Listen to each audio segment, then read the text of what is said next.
তুমি বলছো গোপাল ছাড়া তোমার কেউ নেই। ও মা, তুমি কি একটিবার আমাদের কথা ভেবে দেখেছো? তোমার গোপালের চরণ ছাড়া বিশ্ব জগতে আমাদের যে আর কোনো জায়গা নেই। হরিবল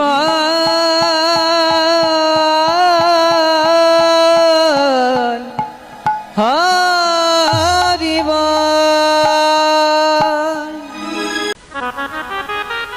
উদ্ধবকে একদিন ডাকিন, উদ্ধব, উদ্ধব।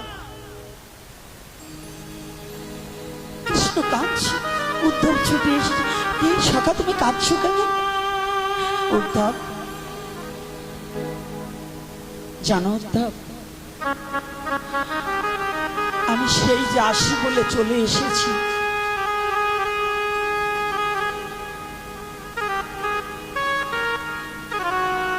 আর আমি গোকুল নগরে ফিরে যাইনি। আমার একটা কথা নেবে উদ্ধব? পিতা নন্দ মহারাজ, মা যশোমতী কেমন আছে? কেমন আছে শ্রীরাম সুধাম, দাদা বলরাম? কেমন আছে ব্রজের সেই কাঙাল কাঙালিনীগণ?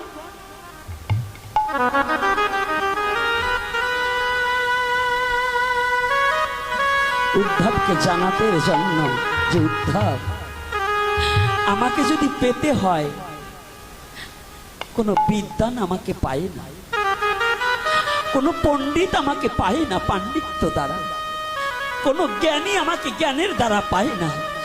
যদি শুদ্ধ ভক্তের শুদ্ধ ভক্তির দ্বারা আমি ভক্তের কাছে চিরতরে বাধা হয়ে যাই, এই তত্ত্বটাকে একমাত্র জানাবার নিমিত্তে উদ্ধবকে বললেন, উদ্ধব একটা কথা শুনবে ভাই?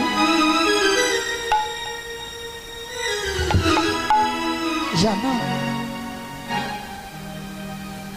আজ না বড় মনে পড়ছে আমার মায়ের কথা।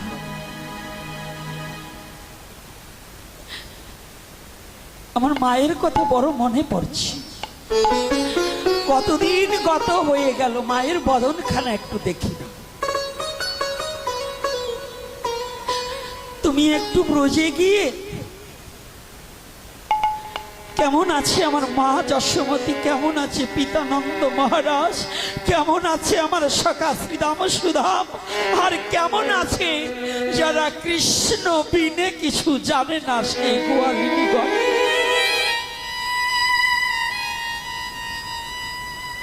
একটিবার তুমি আমার কাছে একটু সংবাদ নিয়ে আসো, যাও ভাই।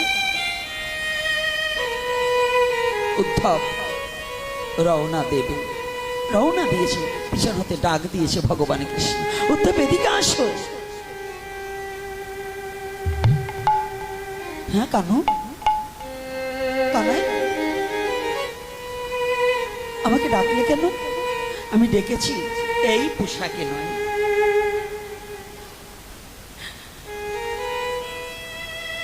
ভগবান কৃষ্ণ তার অঙ্গে জড়ানো পোশাকখানা উদ্ধবকে পরিয়ে দিলেন। উদ্ধবের চেহারাটা প্রায় কৃষ্ণের মতো। কৃষ্ণ নয়, কিন্তু কৃষ্ণের মতোই চেহারাটা, একেবারে অবিকল কৃষ্ণের মতো দেখতে।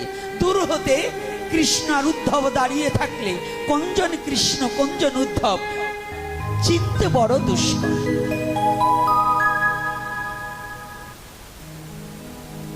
কৃষ্ণের নিবেদিত পোশাক উদ্ধবকে পরিয়ে দিয়েছে। ভগবান কৃষ্ণের চরণের নূপুর দুখানা উদ্ধবকে পরিয়ে দিয়েছে।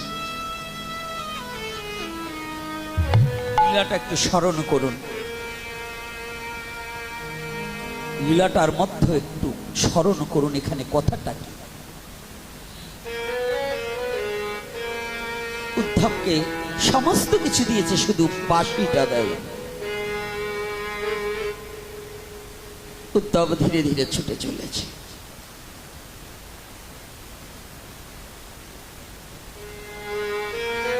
উদ্ধব ছুটে চলেছে, কিন্তু এদিকে যেদিন হতে ব্রজে থেকে গোকুল নগর হইতে ভগবান কৃষ্ণ বেরিয়ে এসেছে, পুত্র শোকে মা যশোমতী কেঁদে কেঁদে প্রায় অন্ধ।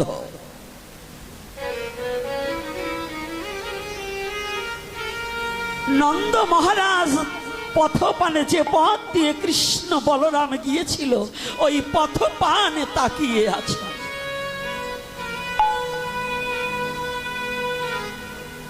এই বুঝি আমার গোপাল ফিরে আসবে।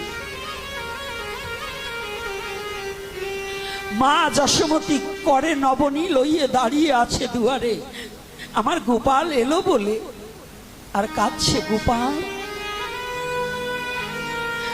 ও গোপাল, গোপাল, যেদিন হতে তুই আমার গোকুল নগর পরিত্যাগ করে চলে গিয়েছিস বাবা, সেদিন হতে শ্যামলী ধবলী আর কোন তৃণলতা গ্রহণ করে না।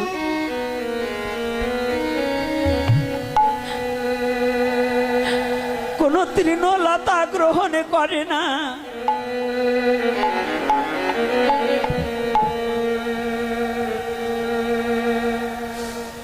গোকুল নগরে আর কোন পাখি ডাকে না।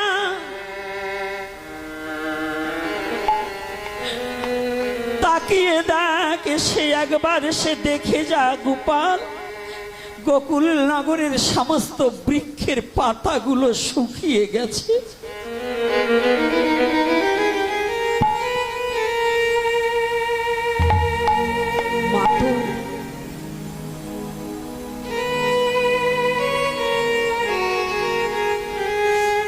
গোপালকে হারিয়ে মা উন্মাদ হয়ে গেছে, পাগল হয়ে গেছে, কাঁদছে আর চিৎকার করছে, গোপাল, গোপাল।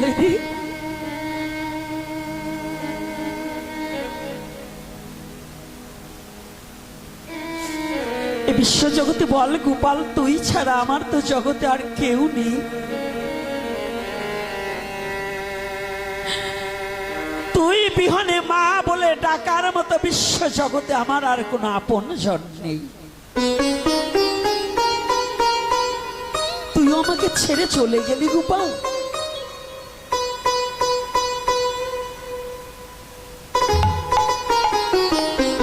করে নবনী ন্যায়, আমি তোর মা, আমি দাঁড়িয়ে আছি তোর আশা পানে।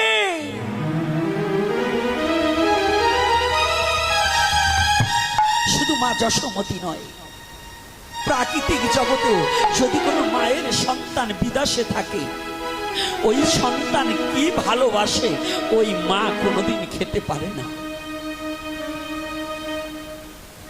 বলুন, খেতে পারে? খেতে পারে না।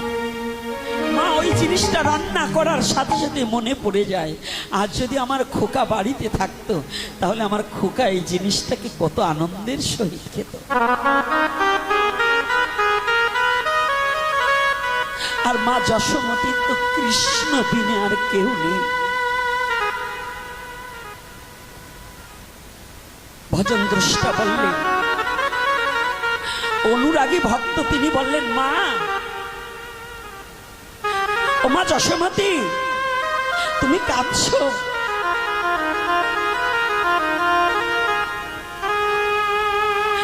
তুমি বলছো গোপাল ছাড়া তোমার কেউ নেই। ও মা, তুমি কি একটিবার আমাদের কথা ভেবে দেখেছো? তোমার গোপালের চরণ ছাড়া বিশ্ব জগতে আমাদের যে আর কোনো জায়গা নেই। হরিবা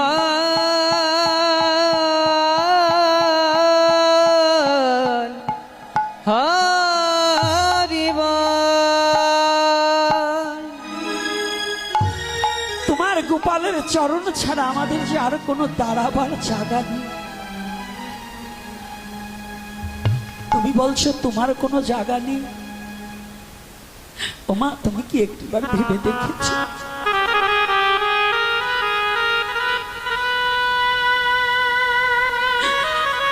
ওই চরণে বিনে জগতে আমাদের আর কি আছে?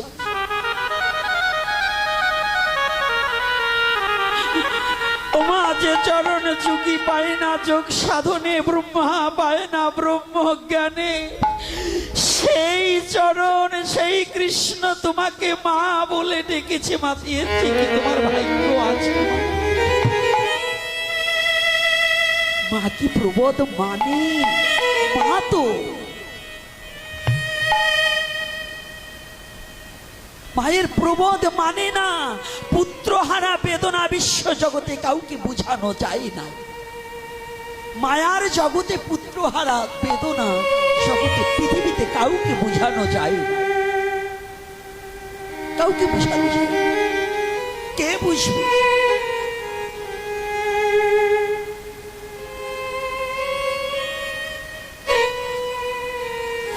এদিকে উদ্ধব চরণে ভগবান কৃষ্ণের চরণের নুপুর উপরে রুনুঝুনু করে পাচ্ছে। উদ্ধব যখন রওনা দিয়েছে, ভগবান কৃষ্ণ পিছন থেকে ডেকে বলছে, উদ্ধব ভাই একটা কথা শোনো। তুমি তো যাচ্ছ, তবে খুব সাবধান। আমার পিতামাতার সাথে কথা বলবে, আমার পিতামাতার সাথে দেখা করবে, খুব সাবধানে দেখা করো। তুমি তো পণ্ডিত, তোমাকে তো আমার বুঝাতে হবে না। তুমি বৃহস্পতির শিষ্য, বুদ্ধিতে নিপুণ, তুমি খুব ধর্ম জ্ঞান আছে, শাস্ত্র জ্ঞান আছে, পাণ্ডিত্য আছে। তুমি আমার পিতার সাথে কথা বলবে, খুব সাবধানে বলবে। রওনা দিয়েছি। যেতে না যেতে ব্রজমণ্ডলে প্রবেশ করবি মাত্র তাকিয়ে দেখতে পায় সমস্ত বৃক্ষের পাতাগুলো শুকিয়ে আছে, গুল্ম লতাগুলো শুকিয়ে গেছে।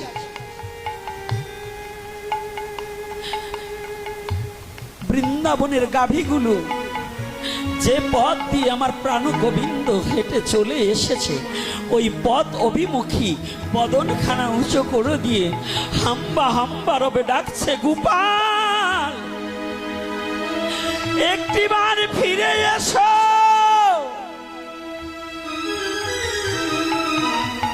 ফিরে আসো। কোন পাখির কণ্ঠে ডাক নেই। উদ্ধব যখনই ব্রজমণ্ডলে পাড়া দিয়েছে, হঠাৎ করে দেখতে পায় অদূরে সুগার সারি দুটি পাখি চুপ করে চোখ বন্ধ করে বসে আছে, শুধু কাঁদছে।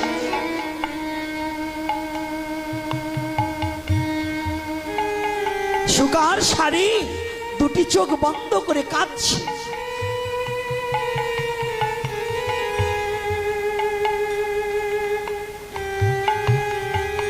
উদ্ধব মনে মনে চিন্তা করছে, তাই তো,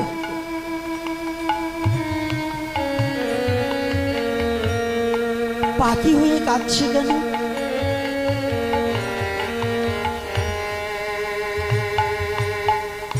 সুখ বলছে শাড়িকে,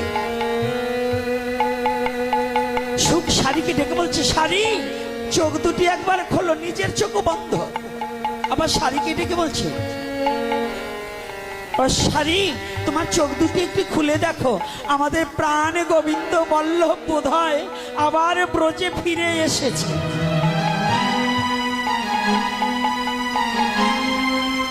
ছোট্ট পাখি, ছোট্ট পাখি শাড়ি ডেকে বলছে, সুখ তুমি এখনো বোকা রয়ে গেলে। তুমি কি করে ভাবলে এই ব্রজে আবার গোবিন্দ ফিরে এসেছে? ও বাবা, পাখি পশুকুলে জন্ম, পাখি কুলে জন্ম, একটু ভেবে দেখুন এদের কথোপকথনটা কি।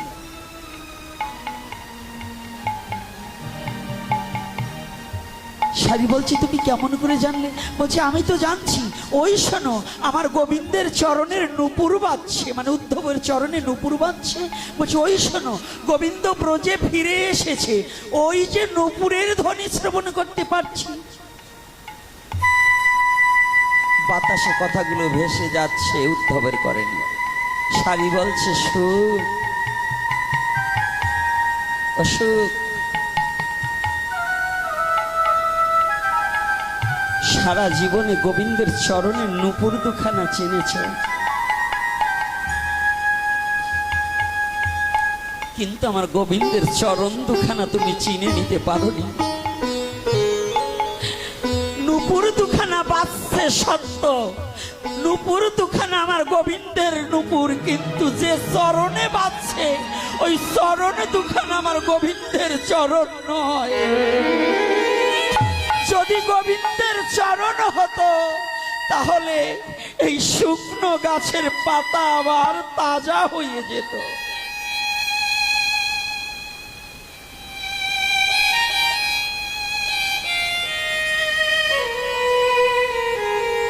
উদ্ধব হঠাৎ করে চমকে গিয়েছে। কি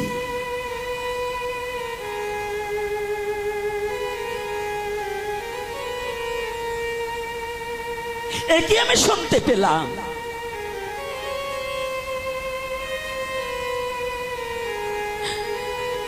একটা পাখি বলছে চোখ বন্ধ করে যে চরণ দুখানা, নূপুর দুখানা আমার গোবিন্দের, কিন্তু চরণ দুখানা নয়। উদ্ধব অপলক নয়নে তাকিয়ে আছে। কি আমি কাদের কথা শুনছি? ও, আমি ভেবেছিলাম আমার চেয়ে বুঝি কৃষ্ণকে ভালোবাসার আর কেউ নেই। আমি বুঝি কৃষ্ণকে অনেক ভালোবাসি।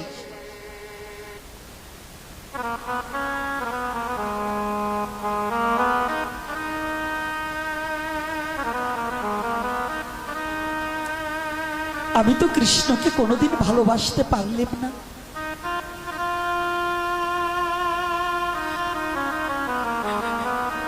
আজ এই বৃন্দাবনের একটা পাখির যদি এগুণ হয়, না জানি বৃন্দাবনের সেই এই ব্রজধামের এই গোকুল নগরের ওই কাঙালিরা কৃষ্ণকে কতটা ভালোবাসে।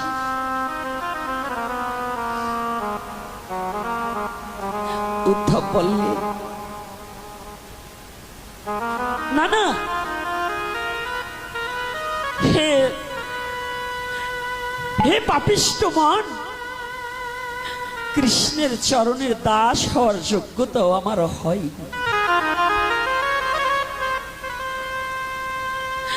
আর আমি না বলেছিলাম, ভেবেছিলাম যে ওই কাঙালদের কথা এত ভগবান মনে করে কেন?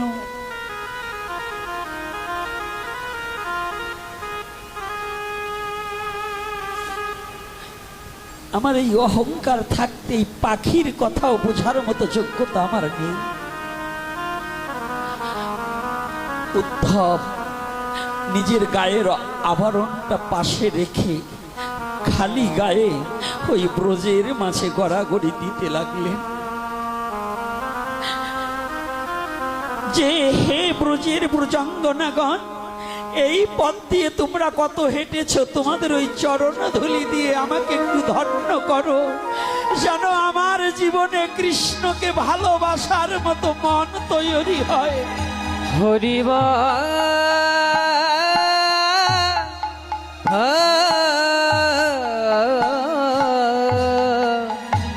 হরে হরে।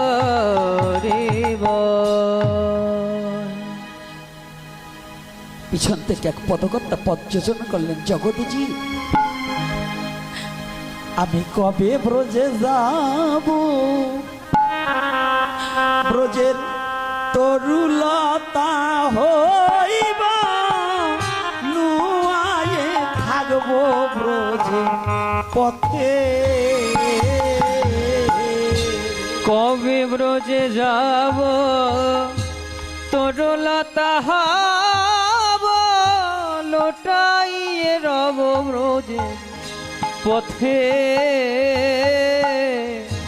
কবে ব্রজে যাব, তরুলতা হব, কবে রব আমি পথে। আমি কবে ব্রজে যাব, তরুলতা হব, নুয়ায়ে থাকবো ব্রজে পথে। কবে ব্রজে যাব, তরুলতা হব, নুয়ায়ে রব ব্রজে পথে। কবে ব্রজে যাব, তরুলতা হব, থাকবো পথে মাঝে। ওরে কবে হাঁটিতে চলিতে ব্রজ গোপী গহনে, কবে হাঁটিতে চলিতে ব্রজ গোপী পানে,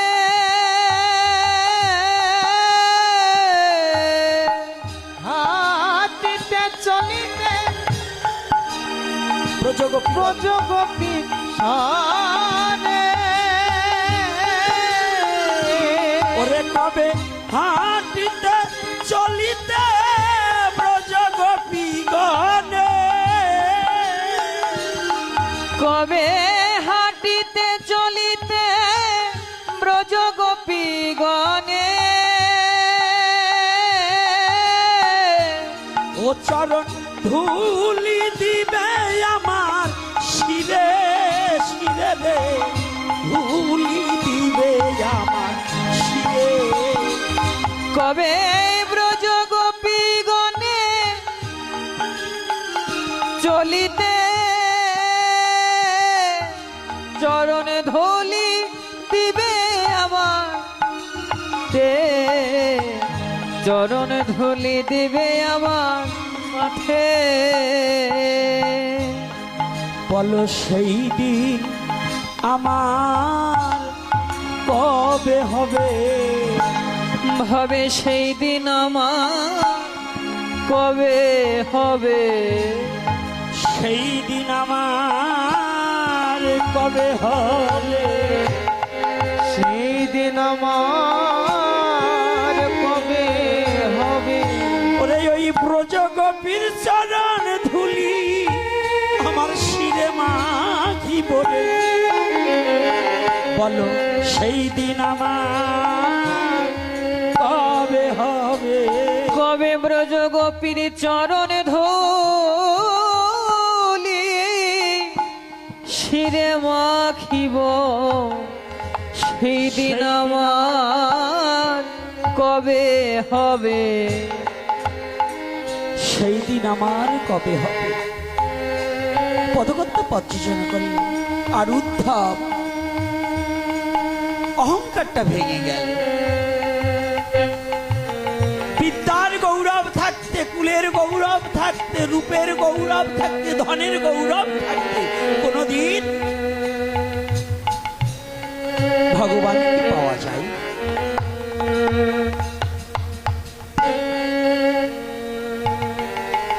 পেতে চাও যদি প্রাণ গৌরাঙ্গ, কুলের গৌরব রেখো না রে, রেখো না রে। কুলের কুলে কালি দিয়া কৃষ্ণ বলিয়া, বলিয়া অভিমান ত্যাগিয়া তেজিয়া